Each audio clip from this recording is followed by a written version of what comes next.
और आयोग को इस पर एक जवाब तो देना चाहिए कि क्यों लेट हो रहा है। ना कोई नोटिस दे रहा है ना कुछ, बस शांत से बैठा है, कुछ कर ही नहीं रहा है। कभी कभी तो लगने लगता है ये भी सिर्फ एक चुनावी झुंझुना था जो दे दिया बच्चों को। जब चुनाव आता है तो इनको बच्चों की, छात्रों की याद आती है।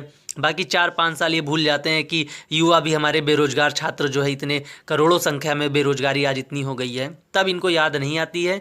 बस चुनाव जब आता है, कोई भी राजनीतिक पार्टी हो, मैं बीजेपी को नहीं कह रहा हूँ, कोई भी राजनीतिक पार्टी हो, जब जो है चुनाव नज़दीक आता है तब इनको छात्रों की याद आती है। तब ये एक से एक योजनाएं लाते हैं छात्रों के लिए और वैकेंसीज लाते हैं, तो तभी इनको याद आती है। तो ये दोस्तों अब बदलना पड़ेगा इनको सोच, और हमारे जो युवा छात्र हैं इनको भी अब ये जो युवा भी मान चुके हैं इस बात को कि सरकार आएगी, 4 साल कुछ नहीं करेगी, लास्ट में आएगी वैकेंसी निकालेगी। मैंने बहुतों से सुना है इस बात को कि 4 साल कुछ होना नहीं है, अगले लास्ट 5 साल, 5वें साल में ही होगा।